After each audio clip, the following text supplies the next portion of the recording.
Hi hello guys. இப்போ பார்த்தீங்கன்னா நம்ம செடிக்கு தண்ணி ஊற்றலான்னு நம்ம மெச்சுக்கு தான் வந்திருக்கோம். அதனால் செடிக்கு தண்ணி ஊற்ற போகிறோம், வாங்க.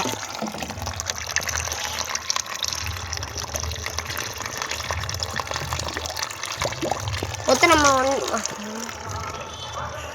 ஃபஸ்ட்டு நம்ம பிரியாணி இலைக்கும் புதினா செடியும் வச்சுருக்கோம். அதுக்கு நம்ம ஃபஸ்ட்டு ஊற்றிட்டோம்.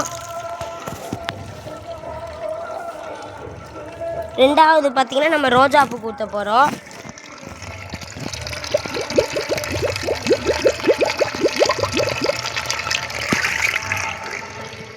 ரெண்டாவது இப்போ நம்ம ரோஜாப்பூ ஊற்றிக்கிட்டு இருக்கோம் காய்ஸ். மூணாவது வந்து கல்லடப்பான் செடி. அது வந்து ஒரு இலை மாதிரி இருக்கும் காய்ஸ். அந்த இலையை கழுவி மெண்டு சாப்பிட்டா கல்லடப்பான் இருந்தால் அது கரைஞ்சிரும். அடுத்து மருதாணிக்கு ஊற்றுறோம்.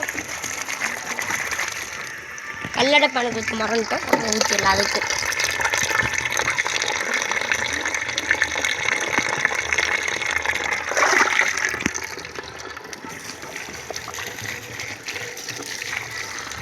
அது இலைய போட்டாலே எனக்கு வந்துடும். அந்த செடி பேர் என்னமோ ஒரு செடி, எனக்கு செடியை வாயில் வரல. பார்த்தீங்கன்னா மொச்சப்பயிறு விலை முதச்சிருந்துச்சு, அதை போட்டால் அது வந்துருச்சு.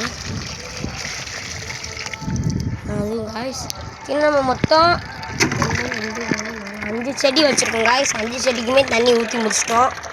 இதுதான் காய்ஸ் நம்ம மிச்சு. பார்த்துக்கோங்க. மறக்காமல் லைக் பண்ணுங்கள், சப்ஸ்கிரைப் பண்ணுங்கள், பக்கத்தில் இருக்க பெல் பட்டனை கிளிக் பண்ணுங்கள். Bye guys.